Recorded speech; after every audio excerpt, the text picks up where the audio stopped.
النهاردة الحلقة الثامنة من رحلة حر. الحلقة الثامنة إن شاء الله هتبقى آخر حلقة في الموسم الأولاني، وأكيد إن شاء الله هنكمل بعد رمضان. النهاردة هي الحلقة بتاعت ما يطلبه المستمعون. النهارده هنتكلم مع دكتورة كريمة في الحاجات اللي انتوا بعتوها لنا وعايزين تتناقشوا معاها فيها. خلينا نبتدي مبدئيا بالشغل. الشغل ده فعلا ما يطلبه المستمعون، واضح ان عليه اجماع، عامل ازمة. يعني في ناس بتسأل عن الشغل في المجمل، وناس بتسأل عن ازاي الناس ما تاخدناش for granted في الشغل، وناس بتسأل عن العلاقات جوه الشغل. انا طبعا وصححيني لو انا غلطانة يعني، بس انا حاسة ان موضوع الشغل ده موضوع محتاج له سيزن. بس يعني مبدئيا خلينا نتكلم عليه، نشوف انتي من اللي انتي عارفاه عن الشغل واللي بيحصل في الشغل رأيك ان احنا ممكن نتعامل معاه ازاي؟ أنا رأيي إن الصعوبة مش في الشغل أو في الناس اللي في الشغل، أو إن المشكلة، بلاش كلمة مشكلة، كلمة صعبة شوية، لكن إحنا بنلاقي تحديات معينة وإحنا بنشتغل، وخصوصا في الشغل الحر اللي بعقل. أول تحدي عدم الإحساس بالأمان، فطول الوقت بحاول إني محدش يطردني أو أنا أعمل حاجة تتسبب في طردي، لأن ده أنتوا بتسموه أكل عيش، من غيره مش هنلاقي ناس. هل ده كلام صح؟ طبعا،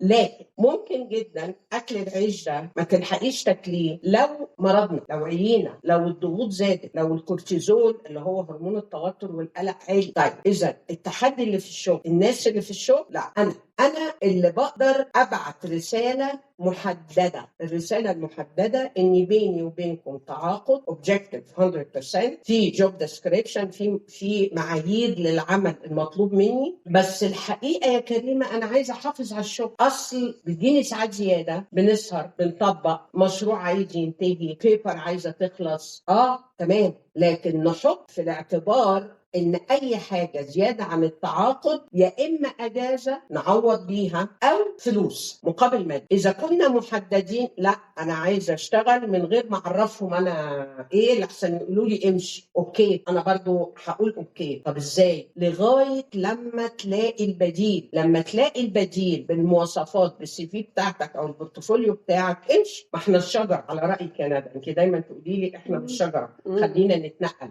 انا اكتر واحده بتنقل لما بلاقي نفسي مش مناسبه. بالظبط، لان اللي هناخده من الشغل هنصرفه على المرض، المزاج البايظ، يا اما ادمن اي حاجه، او اني اعيا اكتئب بقى واصرف على الدكاتره وكل الكلام. الحسبه بتبقى انا فين من الخساره، والناس بتاخدنا فور جرانتد لما ما بنطالبش بحق. ان هتقولي لي ما انا من الاول مش هحط الشرط ده، تمام، انا هعمل اول مره هم طالبين، وبعد كده هقول لهم انا بطلب ده، فهيقولوا لي اذا كان عاجبك، بشرط ان كل الحوار ده يبقى موثق، مبعوت ايميل، عشان انتوا لما بتطلعوا من الشغل بيعمل لكم انترفيو تاني، انت سايب الشغل ليه لو انت اللي سايبه. ده يعني الشركات الكبيره، مش كل الناس بتعمل كده، في حاجات صغيره. انا اعرف ناس كتير الحقيقه مروا بالتجربه دي، فيبقى عندهم وثائق، فيبقى ليهم حقوق. هو اللي انا بقوله ده ايه؟ ان مفيش حب وكراهيه في الشغل، مفيش صاحبي وصاحبك في الشغل، احنا بنشتغل مع بعض، ما بنحبش في بعض، ما بنتجاوزش مع بعض. مشكلتنا في مصر ان احنا ما بنعملش الفصل ده. احنا ما بنعملش الفصل بتاع ان احنا في الشغل انتي زي انا وانتي مثلا، احنا بنعمل البودكاست ده مع بعض، احنا بنشتغل مع بعض، ملوش علاقه بان انتي امي، ملوش علاقه بانك صاحبتي،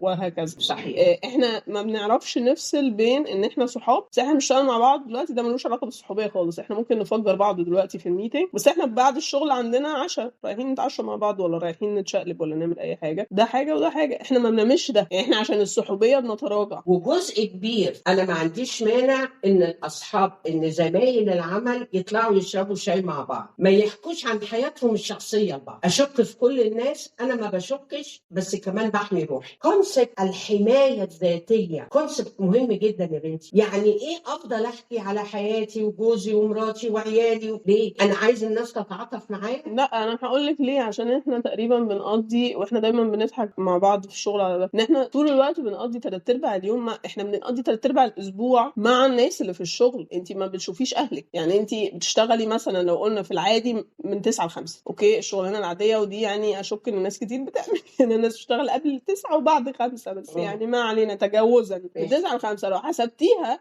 statistically انت هتلاقي ان انت بتقضي وقت اكتر كتير جدا في الشغل. ما هنطق بقى، لا ملوش علاقه، ما تطقيش، انزلي تمشي. هو الطبيعي ان احنا نعمل علشان ما يجيلناش البيرنينج اوت او يحصل لنا الاحتراق النفسي من الشغل. ما تزيديش عن ساعتين ابدا. قاعده يعني لا، القعده كل ربع ساعه تقومي تقفي على المكتب، اما كل ساعه ونص بالكتير ساعتين تقومي تعملي لنفسك كوبايه شاي، انزلي تمشي في الشارع، خرجي في البلكونه او في اي حته. اوكي، عشان كده في اماكن في مصر حقيقه حاجه رائعه عاملين جيم في الشغل. انا عارفه انا بتكلم على رفاهيه طبعا، بس الحقيقه لا معلش انا بعاد قوي، معلش بس انا عندي ناس عامله الشغل عامل انتاج هايل. لو الشغل ما عمليش ده اوكي، انزل اتمشى في الشارع، انزل اشم هوا، اعمل حاجه تصحصحني، اكلم حد بحبه، اجيب يبقى جنبي دايما البلوك نوت اللي هو ارسم او الون، اللي هو الكالرينج بوكس وكده. بالظبط كده، الكالرينج بوكس. ليه بقى؟ لان مخي لما بيبتدي يتحرق في الاسترس انا ما بعرفش افكر صح، بنفعل. فاللي يقول لي صباح الخير اقول له صباح الخير ليه؟ ما احنا عايزين نفضي الازازه يا جماعه، يعني نفضيها. صباح زي وشك وخلاص. بالظبط، اهو صباح ويعدي. لا لان لو اخدنا بالنا من نفسنا وانا شايفه في حد بيقول لي انت عايزاني ابقى طول الوقت سيلف سنتر، ابدا. انت لما تاخد بالك من نفسك هتحب اللي حواليك اكتر، هتبقى رايق في رواق، علاقاتنا بتبقى اكثر كلير، يعني ببقى عارف اللي بيأذيني وعارف اللي بيقرب مني. وانا مش ضد اللي احنا نحب بعض في الكلمه الطيبه، لكن اسراري او خصوصيتي لا، نتكلم على حياتنا لا، نلتزم بالكرايتيريا او معايير الشغل يس. طيب خليني اكلمك من الناحيه التانية. انا دلوقتي عشان احنا جالنا السؤال ده من زمان، من مثلا اول حلقه او حاجه زي كده، انه دلوقتي انا صاحب العمل، خلاص انا ندى صاحب العمل وعندي موظفين. طبعا مش هعقب على موضوع جين زي ده لان هم زمانهم قرفوا خلاص ان احنا كلنا بنعاقب عليهم، بس anyways انا دلوقتي عندي موظفين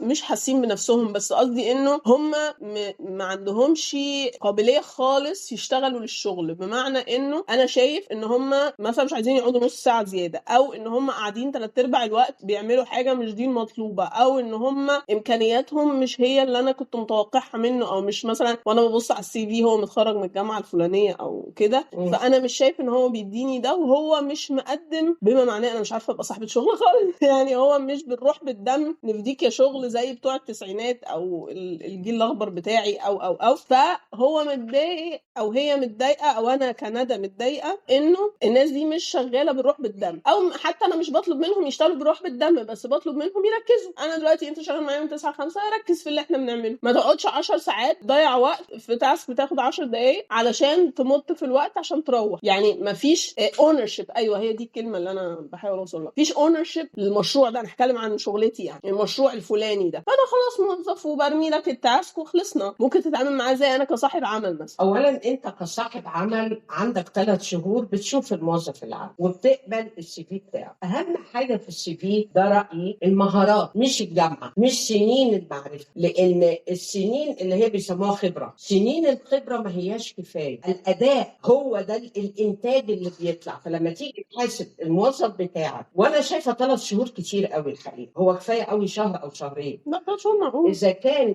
الاداء بتاع 3 شهور يا سيدي، بس نعمل يعني اسسمنت بقى حقيقي، يعني نقعد مع بعض قعده اخ مع اخو بعد 3 شهور كل شهر او كل مشروع. ليه بقى؟ لان ممكن انت تبقى موصل له رساله ان ده بيتنا. الشغل عمره ما كان بيتنا، وانا عمري ما كنت في العيله بتاعتك. ما ينفعش تقولي لي يا ابني ويا حبيبي وانت زي يا ابني. انا مش زي ابن حد، انا ابن ابويا وامي. علشان كده مهم جدا ان احنا نكون محددين وبنقول لو الاداء والمنتج ما كانش ملائم ده شرط في العقد، بنفسخ العقد. دي حاجه. الحاجه الثانيه، انت كرئيس عمل ما ينفعش طول الوقت تتعامل مع اللي قدامك على انه متخرج من جامعه معرفش مين فمحدش يجي جنبه، لان بقى في سمه يا ندى عند ناس كتير قوي دلوقتي. حتى الطلبه عندي في الجامعه، انا عندي حد عمل دكتوراه فيها، الاستحقاق. انا استحق. تستحق ايه؟ تستحق على ايه؟ عملت ايه عشان تستحق عليه؟ انا استحق الدرجه الفلانيه ليه؟ انا استحق اقبض كذا ليه؟ لو انت صاحب عمل قول ليه، ولو انت موظف قول انا ليه ما باخدش حق، انا اتنازلت عنه ليه. في حاجه مهمه عايزه اقولها لحضرتك عليها، بالتواصل الغير لفظي الغير مباشر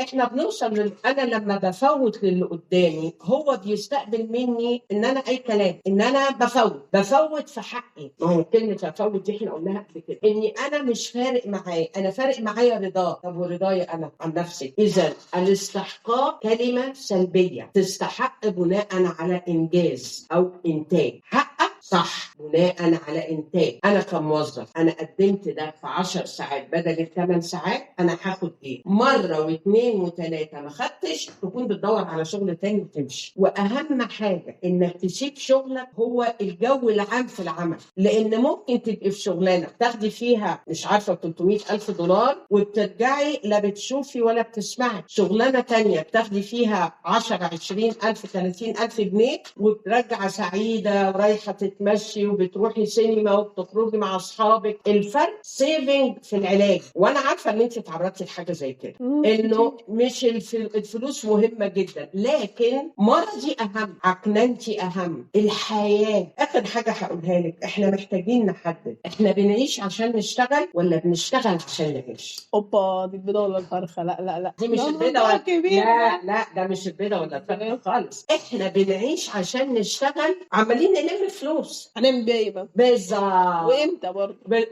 ما فيش وقت، موضوع لكن نلم ده بنشتغل برضه عشان نعيش. هو ده، بتعلم وبخرج وبتفسح وبعيش وبدوق الدنيا، لان ده حقي بقى. اوكي. اوكي. عايزه بس اقول حاجه، انت قلتي ان احنا مش هننزل حلقات في رمضان. انا مش عارفه ليه، بس احنا هناخد راي الناس. لو بيحبوا ننزل حلقات في رمضان بودكاست اوكي، فلو مش مشكله سمحتوا اكيد. لو حد عنده رغبه في اننا ننزل بودكاست في رمضان تمام، لو ما كانش كده يبقى باذن الله بعد رمضان. بس ده ملوش علاقه ان احنا ان شاء الله هنكمل في الريلز والستوريز حتى لو عملنا رمضان كله رد على اسئله مرضيه، اسئله صحيه، اسئله علاقات، اسئله حب علاقات بالاب والام. في بقى ممكن نتكلم على ازاي نعرف احنا عايزين ايه في الحياة لنفسنا من غير تأثير خارجي زي الاهل والاصدقاء والمجتمع والناس. يعني انه انا ابقى عارف انا عايز اعمل ايه في حياتي بس من غير باك جراوند نويز، يعني انه اعرف انا حقيقي عايز ايه. شوفي، انت قلتي لي سؤال من قبل ما ندخل في البودكاست، قلتي لي في حد بيقول ازاي الاقي معنى في حياتي. ايوه. محدش يقول كده، لانه محدش يعرف المعنى في حياتك الا انا. لان انا لو كملت اللعبه دي مع اي حد بيقول لي انا معنى حياتي ايه، انا هبقى بابا وماما، وشغلانه اللي انا ادور على اثورتي او سلطه في حياتي انا اكيد هكرهها. انا عايز ايه؟ انا معنى حياتي ايه؟ انا بحب ايه؟ يعني ايه معنى حياتي اصلا؟ معنى حياتي ان انا بعمل كل حاجه او معظم الاشياء بمزاج. في الاول ما بيبقاش ده متاح في الشغل، لكن ممكن اكون برسم، بلعب، بلون، بعمل اي حاجه. المهم ان يبقى في خصوصيه.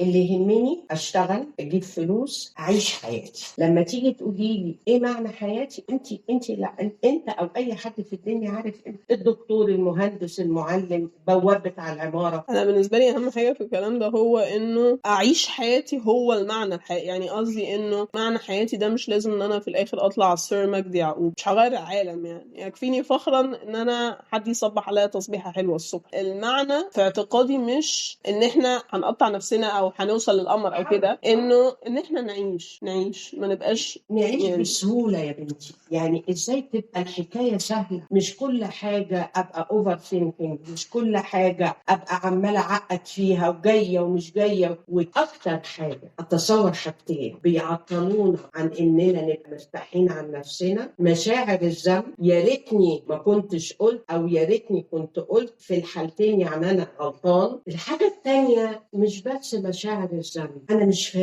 مش فارق ونفسي الناس تقول لي ان انا كويس، فبدور على قيمتي في الناس. ما ينفعش. انا قيمتي عندي، اللي احنا بنقول عليها السيلف كونسبت والسيلف استيم، مفهوم الذات والاحساس بالقيمه. انا مبسوط طول الوقت؟ مستحيل انا ابقى نفسي. انا عايز النهارده انام، عايز اتمشى في الشارع. انا ضد النوم وضد العزله، بس عشان يبقى الكلام واضح. اللي متضايق، اللي بيفكر، اللي عايز ياخد مشروع معين، يطلع بره البيت. الاكسجين هيفتح دماغه ويخليه يفكر بطريقه كرييتيف.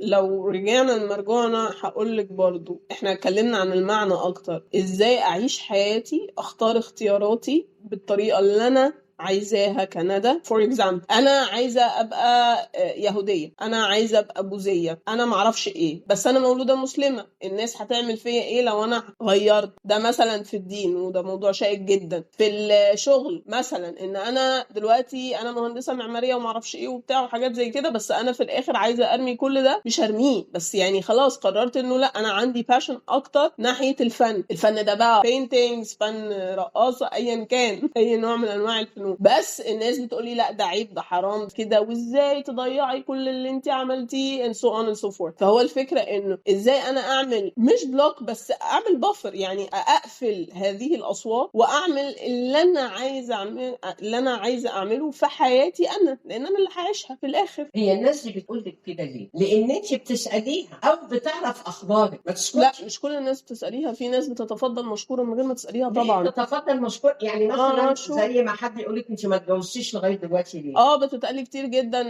يا رب نفرح بيكي. طب ما انا كويسه، ما انا حلوه وما تفرح بيا بالظبط. دلوقتي. هو ايوه، ده ما انا ما سالتش ده حد بيعيد عليا، حد يعني they're being nice، هم لطاف. بس الاحسن ليهم، الاحسن لثقافتهم. انا ازاي اعمل الحدود بيني وبين الافكار والعادات والتقاليد؟ طبعا انا ما اقدرش اكذب عليكي في موضوع الدين. الثقافه السائده يا مسلم يا قبطي في المجتمع الشرقي، البطاقه وبعض البلاد بيستقبلوا اليهود، لكن اللي عايز يغير دينه بقى، اللي عايز يغير مش عارف ايه، يطلع بره البلد. يا انا بتكلم in general. ما تطلبيش حاجه في بيئه الاذى اللي هيجيلك فيها اكتر من فايده. ما انا قلت ما فيش حاجه 100% يا ندى. ده لو عايزه حاجه، اولا ما اقولش الا للي بيفهم او اللي بيقدر او اللي بيستقبل، المتفهم. اللي هيحكم عليا ما يلزمنيش. اللي عايز يخطط طريقي ايوه، لا طبعا اصلا ما يلزمنيش. يلزمني في ايه؟ بصي يحطي جنب الحيط. بالظبط. يعني اي حد. يمكن انا قلت كده قبل كده، بلاش نجاوب على سؤال ما اتسالش، وما نجاوبش سؤال مش عايزين نجاوب عليه يا جماعه. انت على طول بتقولي كده، على طول بتقولي الجمله دي، ما تجاوبش على سؤال ما اتسالش. بالظبط. فلا نقول اسرارنا ولا حياتنا ولا دخلنا ولا مشاريعنا اللي جايه. ليه؟ انا دي معناها ان انا عايز الرضا، عايز التقبل. بس انت مش حاسه ان انا لو انا مثلا عايزه اعمل حاجه طبعا ميجر قوي، يعني زي دي زي الدين او وات ايفر، ان انا اسافر، ده مش ممكن يتشاف على ان ده هروب وخلاص بريح دماغي؟ يعني انه لو انا هنا هتعرض لضغوط كتير، او هتعرض طبعا في حاجه زي كده اكيوت قوي، يعني هتعرض لضغوط جامده جدا. بس لو في حاجه اقل، مثلا ان انا عايزه اتجوز سين مش صاد، ان انا عايزه اغير الشغلانه من هنا لهنا او وات ايفر. لا بصي، تتجوزي سين او صاد، ما انت ما ينفعش كمان تبقي واخده بكالوريوس وتقولي لي، مع احترامي طبعا للمهن اليدويه، وبعدين تيجي تقولي لي ده بيضربني ده بيشتمني. ثقافته كده وانا محترماها على فكره، ان اكسر للست ضلع يطلع لها 24 ضلع. ثقافته كده. انت بترتبطي بحد ثقافته ما بتتكلموش لغه واحده ليه؟ ما تقوليليش بحب، يبقى انت بتحبي الإيذاء. هو انا ممكن يا كريمه اتعرف على حد بيأذيني لاني ببقى شايفه ان انا استحق ده، ان انا عاجز اني احمي نفسي، ان انا وحش لدرجه انا عايز اي حد يقول لي كلمه حلوه و10 كلمات وحشه. صورتي عند نفسي هي اللي توصل بالنون فيربال للناس. فما ينفعش تقولي لي عايزه اغير ديني. لا، ده انا هقول لك على حاجه ثانيه. في ناس مش عايزين، بنات كتير مش عايزين يتجوزوا وعايزين يروحوا يعملوا تلقيح صناعي من بره مصر ويجوا بالعيل بدل ما يجيبوا كلب ولا قط. انا مالي؟ عايزه تعمل ده هتكذب بس هتبقى مبسوط. يعني عايزه اقول اي قرار بناخده في مكسب وخساره. انا ما يهمنيش المكسب على فكره، انا يهمني انا اتحمل الخساره. ممكن تقولي لي في الاول وبعد كده ما اقدرش. اعملي بقى الفيزابيليتي ستادي بتاعتك. لسه كنت هقول، انت دايما بتقولي اعملي فيزابيلتي البروز اند كونز، هنعمل هنا اللي بكسبه هنا اللي بخسره في كل قرار، ونشوف الكفه هتقلب عن وانا هقدر على ايه. اهم حاجه مقارنه، لو انا اخدت طريق ده ايه الايجابي والسلبي، ولو ما خدتوش ايه الايجابي والسلبي. هل انا ممكن اتغير؟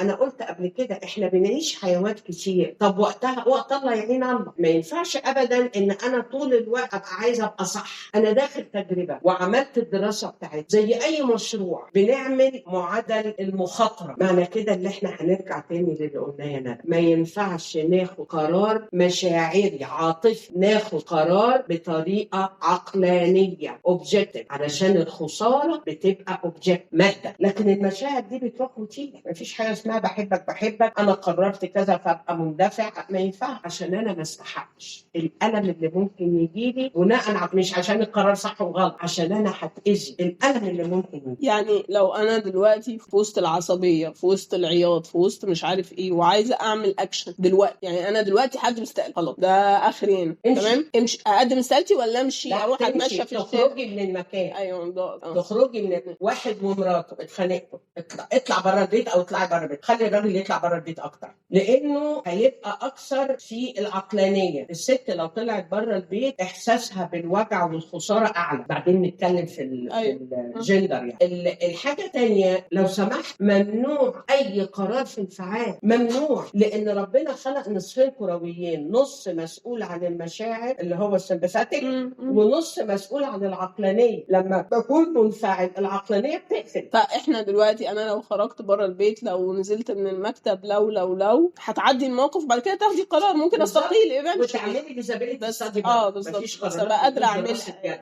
بالظبط هتبقي قادره. طيب السؤال القادم دلوقتي، في حد بيسأل يا ريت يبقى عن العصبية، الكلام يبقى عن العصبية، ازاي اتحكم واتصرف في المواقف بهدوء؟ اي موقف انا مش راضي عنه، حد قال لي كلام مش كويس، باخد نفس وبسكت وبقول هرد بعد شويه. ده لو احنا في ميتنج مثلا، ولو احنا في اجتماع عائلي برضه هسكت، مش عشان ده صح وغلط، عشان انا صحتي ما تستحقش. بس من الاساس احنا ليه نتعامل مع ناس بيستفزونا؟ ليه؟ بهداوه. انا استحق اكون هادي يا جماعه. احنا لما بنبقى هاديين صوتا وحركه، كل كيمياء وكهرباء جسمنا بتختلف، بتطمن. انا لما بنفعل وبعلي صوتي، معنى كده ان انا عايز افرض رايي. وافرض رايي ليه؟ عنه متاهل، واتصرف مع نفسي. عايز الناس تحترمني عشان صوتي عالي. الناس ما بتحترمش الناس اللي صوتها عالي الا لو وقف ومضاد الميكروفون، يعني مش قادر يعمل كنترول. القدره على كنترول لصالحي، ساعتها مش هتحسي بالهزيمه او انك بتنسحبي. ساعتها هتقولي انا اشتريت نفسي، القعده دي مش بتاعتي، الكلام ده مش بتاعي. قولي راي مش هقوله، بس مش هشترك في النتيجه. او ادوني وقت افكر وارد عليك. اول ما تلاقي قلبك بيدق، بدات تترعش، تعرف ان الموقف ده مش بتاعي، انا اوت. لغايه ما اهدى، اخد نفس. وهل احنا بنكبر المواضيع ساعات لما بنتعصب؟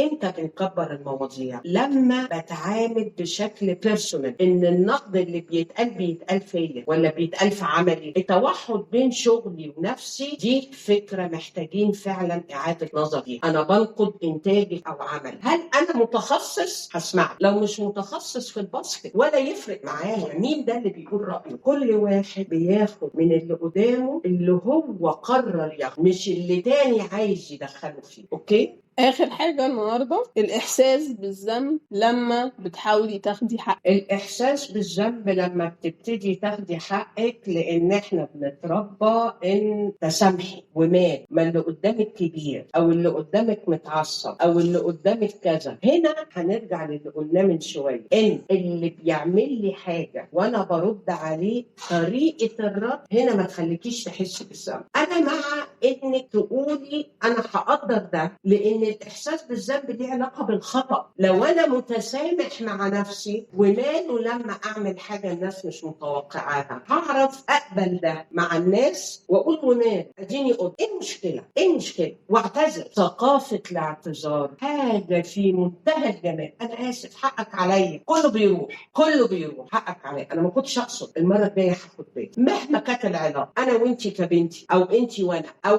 حد وصاحبه، حد ليه إحنا ككبار ما بنعتذر؟ ليه بقى؟ ان شاء الله الكبير يعتذر والصغير يعتذر وانا اعتذر للسايس لو كلمته بطريقه مش لطيفه، حقك عليا. وللسواق ليه احنا زي بعض على المستوى الانساني. احنا دي، انا شفت اجانب كتير طبعا بشر، وفي المنطقه العربيه بشر. احنا بني ادمين يا جماعه، ولا مسلم ولا مسيحي ولا اوروبي ولا اسيوي ولا عربي، بشر. وبالتالي مشاعر الذنب هي اكتر حاجه بتعمل تراكمات من الغضب من نفسي، انا ما خدتش حقي ايه، او من اللي قدامي لانه قهرني. هو الحقيقه انت اللي معاك مفتاح انك تفضي كل الضغوط دي. بس انا متهيالي ان السؤال كان اكتر على انه انا لما بجمع شتاتي وباخد حقي بحس اني عملت الجريمه. ما انت ليه بتحسي؟ لانه عيب، لان ده مفهوم العيب اللي ما يصحش. ليه عيب؟ ليه التاني يهيني وانا مش ههينه، بس هقول له اقف؟ ليه ما اخدش حقي؟ ايه مشكله ان انا لو غلطان اعتذر وهاخد حقي برضه، لانه حقي مش حقك. ليه انا شايف نفسي اقل ولا شايف نفسي بيرفكت؟ انا عيب كنت اعلي صوتي، عيب كنت ايوه، ما انت بني ادم على فكره مش كامل. زي ما حد يقول لي العيال مش عارفه تذاكر او ما بتحبش المذاكره، انا عايزه حد واحد يشاور كان بيحب المذاكره. اكيد اينشتاين كان دمها تقيل. ولا اينشتاين والله لكنها مهمة. العلاقة والصدق في العلاقة مهما كان الوجع اللي هيحصل واحنا بنتعامل مع بعض، محدش قال ان لما اعبر عن نفسي دي اسمها خناقة ابدا، ده صدق. نحاول ناخد بالنا من نفسنا. اوكي، جميل قوي. احنا طولنا عليكم خالص، بس فعلا كان مهم ان احنا ناخد وندي معاكم في الكلام. كل سنة وانتم طيبين، رمضان كريم.